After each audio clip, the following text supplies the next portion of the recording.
Hello, welcome to Maya 101. This is Michael.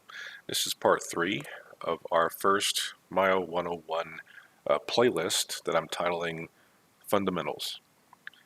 This first class, we're kind of going over just basic stuff. Again, the idea behind this course is that number one, it's unedited. Make sure that's clear. So I'm not going to edit out all my little ums and ahs and things as much as I can anyway, unless this gets really egregious. And also, this is meant to be seen in order. So the things that we've talked about in prior lessons in this playlist are assumed that you did watch and you know. And if you have any questions, again, don't hesitate to ask in the comments. I'll definitely answer, no problem. And perhaps even mention something about it in the next part that I record. So definitely don't hesitate to ask questions or call me out if I say something incorrect. I'll make sure I catch those kinds of issues for future people who are watching this series.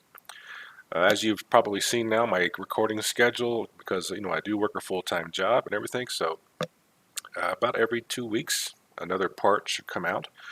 So hopefully that should give you plenty of time to kind of work on your skills in the meantime between videos, maybe rewatch certain parts if you had questions about them. In addition, I'll still be putting out regular content on the main channel as well. But in any case, in the last part of fundamentals, we talked about polygon components. We talked about what a node is and how everything you create within Maya creates multiple nodes most of the time. Again, not important to know exactly how to work with nodes yet. Well, we'll get there, but it's important to know that they're there. So when I start talking about, we need to edit the transform node of this object, for example, we'll know what we're talking about a little bit better. We also talked about grouping and parenting, which is important for organizing your scene. If you remember from part 1, we made that big brick wall with all those bricks. It'd be nice if we can then take all those bricks, group them, and then name that group brick wall. So we have 100 bricks in that group, and we can just click on that group and select all those bricks at once and move it, that kind of thing. So today, I wanted to talk about history. History is an important topic to understand when working in Maya. You may have already even encountered some things with history. So history, I'm just show you this button here and the shelf here, this blue icon. It kind of looks like, I've always called it like a grocery list with a little white X and a clock. Okay, so what this essentially is the delete history button. And it's a very common thing to do, to delete the history of an item.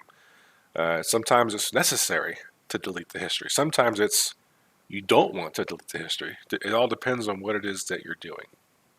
Like, for example, when you're doing animation and you've rigged a character with a skeleton and all these things, the history is what binds that geometry to the skeleton, and you don't want to delete the history or it'll remove all the hard work of getting it ready to animate.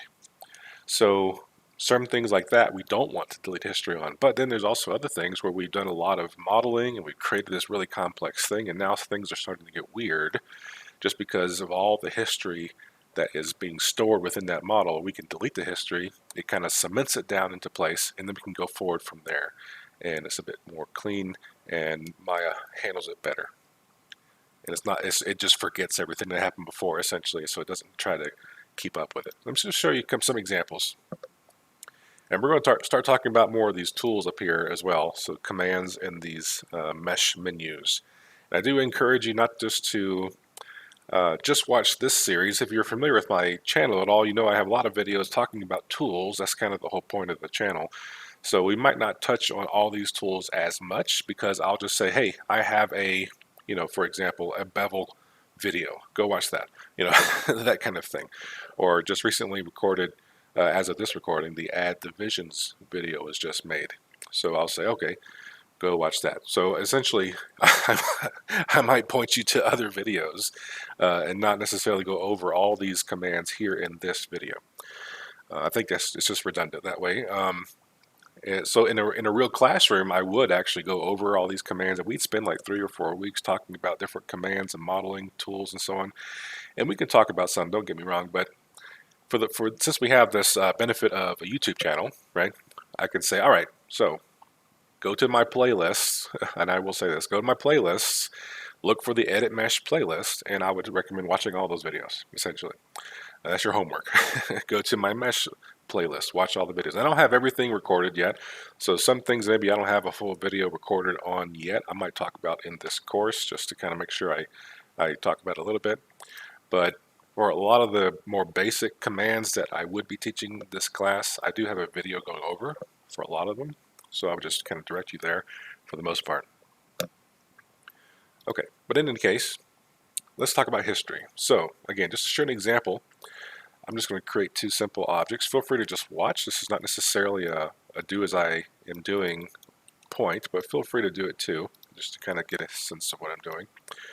You can, or even what I would recommend probably is watch me do it first and kind of see what I'm talking about, and then go on and do it yourself and experience it. So here we have two polygon objects, a cube and a sphere. And so if I select them both and go to Mesh Combine, okay? So before I actually click it, I want to direct your attention over here to the outliner. So again, I have two objects that I've created, a cube and a sphere, and you can see them listed here in the outliner, right? So again, select them both, Mesh Combine, and what it does is it combines the two. So when I click on one, it clicks on both. It just, Maya is considering this as one entity, one item. But look over here in the outliner though, you'll see we have three things listed. We have a P cube 1 and P sphere 1, just like I had before, and now I have P cube 2, which is the combination of the two objects. So if I click on P cube 1, I can still move the cube separately, the sphere separately, and then I can click on them and select the object that was created when I combined them and move it like so. So what is this? So what's going on? So what over here, you'll notice the icons for P cube 1 and P sphere 1 have changed. They're no longer this kind of a diamond window shape here that represents polygon objects. It's now this kind of white trapezoid with a red arrow pointing into it. And we can expand these, and you'll see here we have transform 1 and transform 2 under both of these. All right, what's going on? Right? So this is Maya's history at work. Okay, so transform, you'll remember from talking about nodes, there's transform node, there's the shape node, and so on. So the shape node is what I'm clicking on here, essentially, is this object that's combined together. But there's two different transform nodes for the original objects from before, okay, that I can still go back and mess with. I can still grab the original cube and the original sphere. I just have to select them over here in the outliner. If I click on it in the scene, I'm selecting the combined result of that combined action that I performed earlier. But this is giving me history, okay? And if you look over here on the right side in the channel box, you'll notice under inputs, I have Polysphere 1, Polycube 1, and Polyunite 1. Polyunite is the history item under inputs that represents that combine command. Polysphere 1 is here, Polycube 1 is here, and I still have these controls, but you'll notice that things get a little wonky as I mess with them because I'm trying to adjust the cube after I've combined it with a sphere, so things get a little strange as you start to mess with these things. I can adjust the radius of the sphere, that's okay. The subdivisions, you can see again it starts to get kind of this green color and kind of weirdness starts to happen when you try to adjust these things after doing a combine. Okay, but this is all still there. You know, it's all still available. I can still grab them and so on. Now, if things are getting strange, like this green stuff on my sphere, and I don't want that, and I want to just remove all the history, I can use this delete history button. Notice number one in the outliner, those other items are gone. So that it's now excised those from its memory. I can no longer grab that cube or sphere separately. In the channel box, you'll also see those items that were there before are now gone as well. I can no longer access those. Now the green's still there. That's a defect from the material. Really quickly, I can select it, right-click and hold down, assign existing material, Lambert 1. I'm still holding down the right mouse button all this time. When I mouse over Lambert 1, I can let go, and that should get rid of that green if you're experiencing that on your end as well. But essentially I've deleted the history, so these things over here are gone. The outliner has been cleaned up a little bit. I don't have these other things here. And now this object has been kind of cemented into place as it is, and anything I do now will add more history going forward, okay, from this point. I can still undo, of course, if I hit the Z key enough times. Eventually, here it is, I've undone the deleted history. So the history comes back when I undo delete history. So it's not like you can't get back to this point with undo. Okay, so that's just one example. Let me delete that. Let's see, another example could be, and I'll use a command we talked about a little bit last time, extrude face. So if I go right click and hold and choose faces, I'll select this face, edit mesh, extrude. So I'm extruding this face, right? So I'm adding more geometry. I can scale this. Now one shortcut key is the letter G. G as in great, or G as in good on the keyboard. And the G key will redo the last command I did. So I did extrude, and I extruded this face up. I can press the G key now, and it'll extrude again. Okay, so I don't have to go back to the menu, and go back to edit, mesh, extrude, and so on. I can just select the face, press G, it'll redo the last thing I did. I can scale this and so on. Okay, so I did 3 extrudes there. If you look over here in the channel box, you'll see poly extrude face 1, 2, and 3. So 3 extrudes. This is a history list of what I've done. Now if I click on poly extrude face 1, you see lots of settings here. Okay, and I don't want to necessarily get into all this. But you click on 2, you'll see the same settings. Click on 3, you'll see the same settings. Now one thing you can do, which is kind of cool, is you can go back and change and extrude long after the fact. Okay, so let's say I go to extrude face 2.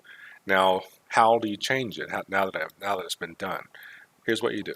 So I'll click on extrude face 2, for example. Now over here in the toolbox, you'll see at the very bottom, I have this command right here. It looks kind of like, if you're familiar with Back to the Future, it looks kind of like the flux capacitor or whatever. If you mouse over, it'll show you. This is the Show Manipulator tool. If I click on this, it gives me back to that gizmo I was using for extrude face to begin with, and I can go back and change what I've done. If I click on, say, extrude face 1 down here, I still have that Show Manipulator tool active, and I can scale and change that original extrude, and all the other extrudes I did that were based on that extrude will change as well.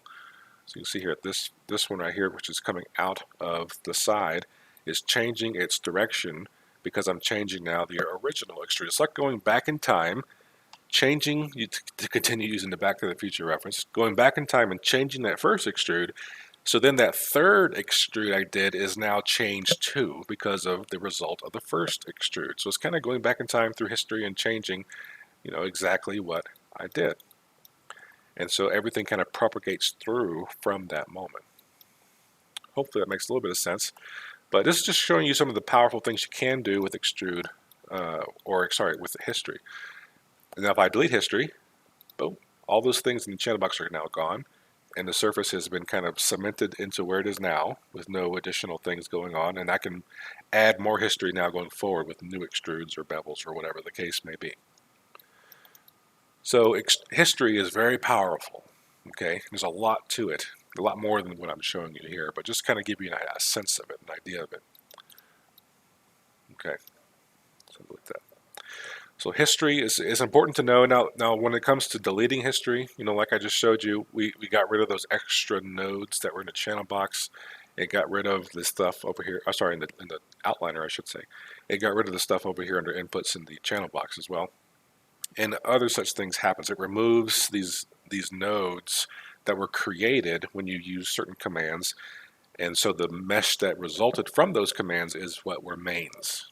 Okay, so it's kind of cleaning up the history. And now, so again, doing those extrudes and things and bevels, you can do all kinds of stuff to a mesh and get really extremely creative and do all kinds of stuff. And Maya starts to get like bogged down with all this history that you've done. If you've done 100 extrudes and 1,000 bevels and so on, and you just kept all that history, Maya will start to react poorly. It'll affect performance of the program. And so every now and then it's a good idea to delete history. You may also find that certain commands that you want to try to do are not acting like you expect them to do. Like, and if that ever happens, the first thing I would say is, well, first try deleting history and try again. Like undo it, delete history, try again, see if that fixes it. So I've done that a lot too. Okay, so important to understand delete history. Now this is the shortcut here on the shelf, this blue icon, but you can also go to Edit, Delete by Type, History. And you'll see here the command for that, as well as the shortcut Alt-Shift-D for the keyboard shortcut for deleting history as well. Okay, so again, enter Edit, Delete by Type, History. There's also delete all by type history. You can delete all the history of your scene all at once if you wanted to with this button here. I don't usually do that very often. I tend to keep it isolated to the thing I'm working on if I want to remove history of something. So that was history. It's an important topic. We'll probably talk about it again as we go forward.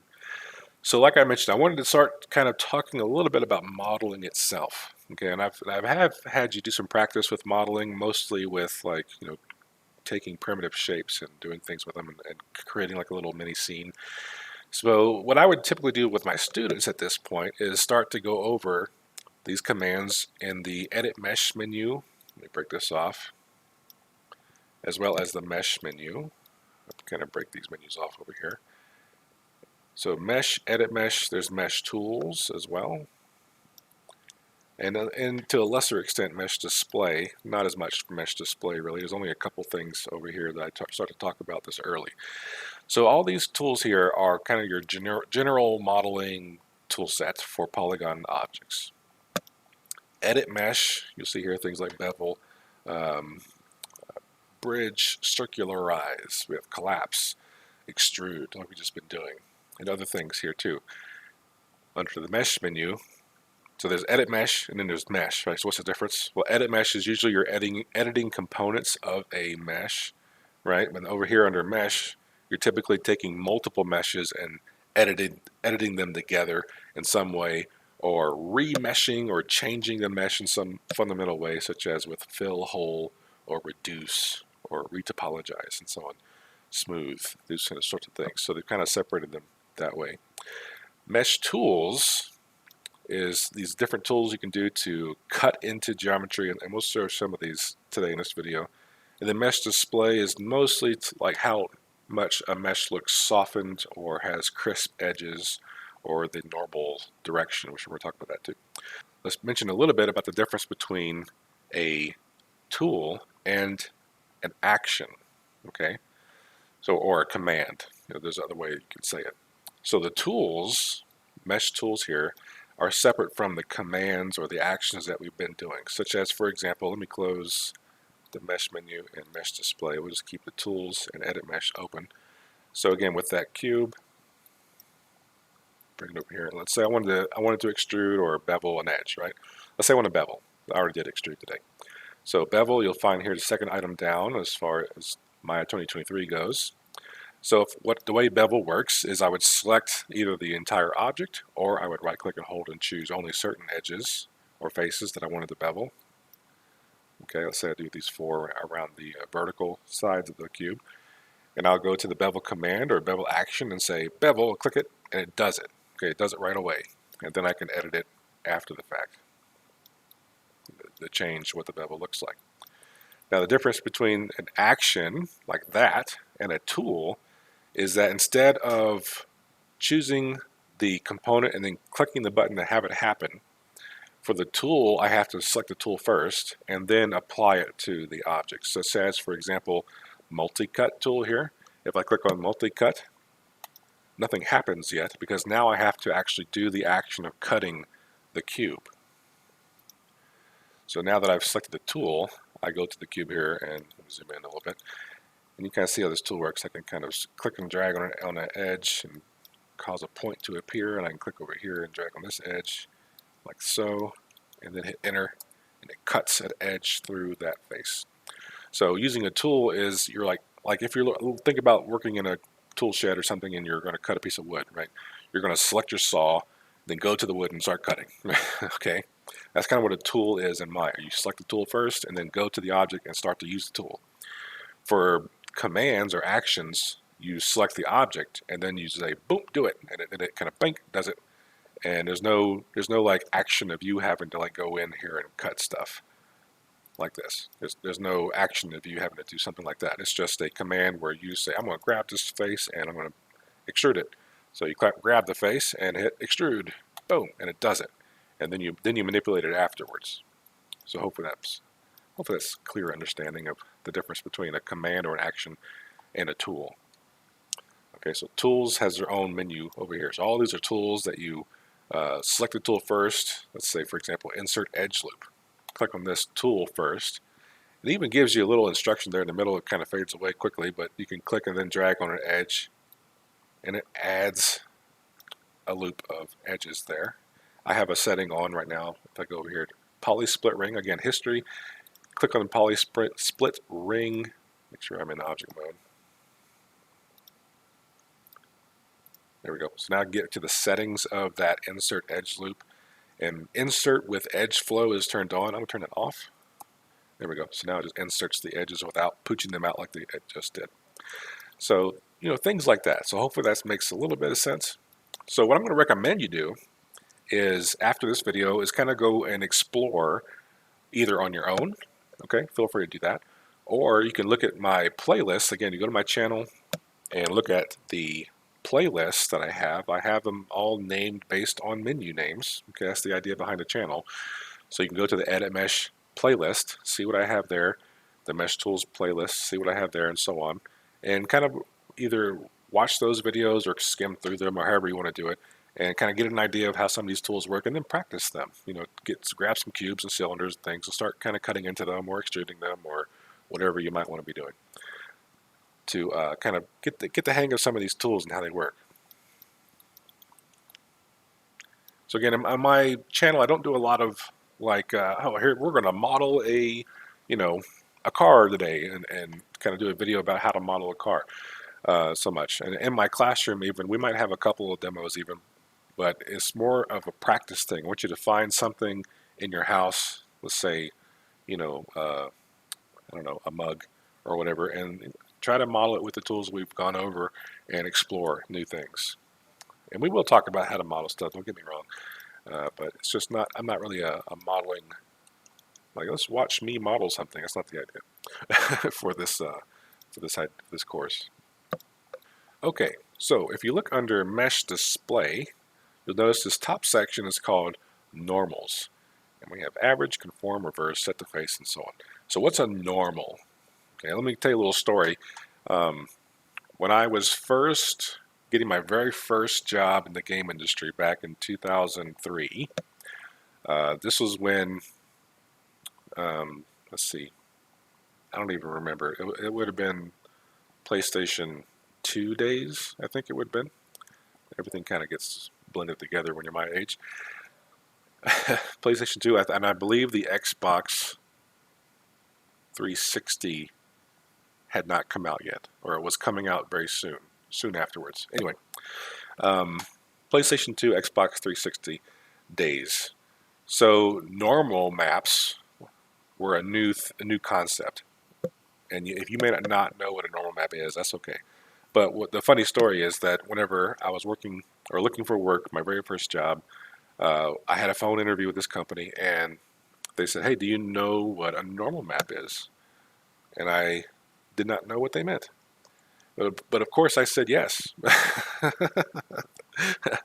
You always say yes, right? Because, I've heard of color maps, and I've heard of bump maps. I've heard of displacement maps. I've heard of specular maps, and so on. So when they said, "Do you know what normal maps are?" I thought they meant, "Do you know what, the regular normal maps that you would use every day are?" So I said, "Sure, of course I know what those are." What they actually meant, though, was a certain kind of texture that is a normal map that I had no idea what they meant. So the word normal, you can see here the word normal there, in 3D refers to something different than the word normal as you'd expect it in the English language. I would say, "Oh yeah, they're wearing their hairstyle is normal. It's not a mohawk or something like that, right? That's a normal hairstyle. Looks regular or looks like you would expect." That's not what this means. Normal, the word normal in 3D is referring to the surface direction, or the direction a surface is facing. That's the surface's normal. So to demonstrate that, let me create a plane. Create polygon primitives plane here.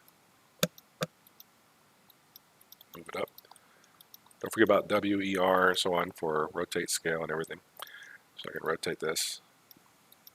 And just for the sake of ease of visibility, I'll decrease those subdivisions. All right, so if you look at this plane, in Maya, what Maya tends to do is it shades the backside of the plane to be black. So the normal direction of this plane is facing the direction that it looks gray. If it looks black, you're looking at the reverse side of the face. Okay? So the normal direction, the surface direction of the face is this way. And we can see this if we go to display, polygons, and look for face normals. And it shows us this little green arrow, you can see it right there, sticking out of the side of the face that is the outward normal facing direction. So that's the normal right there, the surface direction of the face. And this is the reverse side. So if I have this polygon plane selected and I'm going to extrude it, right? If I go to Edit Mesh, Extrude, and let's say I go this way. Okay, I want you to notice how the cube is all black now, because what I've done is I've extruded it back in the opposite direction of the surface's normal. So now all the normals are facing inward. If I go inside here, you can see here inside the cube, it's all shaded gray, and the surface normals are pointed inside of the cube. So to fix this, I can go select the cube here. You can kind of see the little dots there in the middle of the faces, so it's kind of hard to tell. But go to Mesh Display, Reverse. And that reverses the normal direction of the cube. So now they're all pointed outward. Okay, I'm going to go back to the display, polygons, face normals to get rid of that little green line. So if you've experienced this is what this is referring to, is that the normals or the surface direction are facing certain ways. And so if you've ever extruded something or whatever and it's just turned black like that, and you're not sure why, this is why, because the surface normals are facing away from the camera. So you want the surface normals facing toward the camera, essentially, in order to something to look properly. In a video game, it actually looks like, we go to shading and turn on back face culling, and then go back to mesh display reverse. In a video game, it'll look like this, because video games by default cull or remove the back faces of a polygon. So if you're ever seen a video game or you're working in a video game and trying to make something for it and it looks kind of like inside out like this, that's because the normals are reversed. So if I select the cube and go to Mesh Display, Reverse, now my normals are all facing outward. It works the same way if I have a hole in it. If I select this mesh or face and press Delete. So now I've deleted that face. Now I'm looking inside the cube, and it looks invisible if I look at it from a certain angle, right? That's also something that happens in real-time applications and video games and things with faces that are, because it's looking inside this cube and those normals are facing out away from the camera, right? So I see nothing. So the way you fix this is you have to fill this hole, right? How do you fill the hole? Okay, so again, these are all commands and tools in Maya that lets you do these things. There's lots of ways to fill the hole. Probably the easiest way is to go to Mesh, fill a hole right there, boom, and it fills it. But what if you have a more complicated hole? If I click on two faces and delete it. So now I have to fill this hole, right? So if I click on the mesh and go to Mesh, fill a hole, it fills it, but oh wait, I don't have an edge here. This is one big giant face, and now it's kind of shading strangely. It's not shading like I expect it to, so then I would need to cut in a new edge here. So again, under Mesh Tools, I can say Multi-Cut, and I can start to kind of click and drag on this edge all the way to this point, let go, click and drag on this edge all the way to this point, let go, and press Enter, and now I've cut in a new edge. So these are all sorts of commands and things in Maya. And again, if you're like, whoa, whoa, whoa, what are you doing? You're going so fast. This is when I would say, all right, now let's go to my channel, look through the playlists, and start to watch some of these individual tool videos to kind of show you how these tools work. Okay, and hopefully that makes a little bit of sense. So this week's video might be a little bit shorter, just because I'm not going to go through and like show you every single tool in this fundamentals playlist, because I have videos for that. Okay, so you can essentially consider part of this class is go into my playlists, and I'll even show you. Give me a second here. Okay, so here I am at my YouTube channel here, and looking in the playlists section. So you'll see here I have each playlist, and I have some things like projects and spaceship series and things like this, some older playlists. But you know, the curves menu, the skin menu, the mesh tools menu. Okay, so mesh tools. If we go to view full playlists, you know, here's the playlist for mesh tools. Okay, and so I have like crease tool, insert edge loop tool, update to that there, cut faces tool, create polygon tool, and so on. So I pin the polygon. So I definitely recommend going through and looking at some of these videos. I mean, there's a lot of stuff here, obviously. Let me scroll down here. We have mesh display. Only a couple there. And here's the mesh menu over here. So lots of stuff in the mesh menu. Okay. And we have edit mesh. Lots of stuff there too. So these are all tools and commands in those menus I'm talking about. And there's a lot to cover, right? So I don't expect you necessarily to spend the rest of your life watching my videos, although feel free. But so for what I'm saying though is for this fundamentals playlist, we're not necessarily going to go through all this again. Okay, it's all here already. So hopefully not too disappointed with that. But the education is here. Just have to do it. Go through and look at these videos. Okay, so what I'm going to do here is I'll go ahead and stop here for this video. Let's go back to Maya here. We've talked about history. We talked about surface normals and so on. And so what I want to do is I'm going to stop there and have you take the next, until the next part, looking at my channel, looking at this playlist and kind of exploring. Again, I'll bring up these menus again. The mesh menu, okay, edit mesh, the mesh tools, and mesh display. As you saw, I only had a couple of videos on mesh display, like the soften and harden edge for the most part.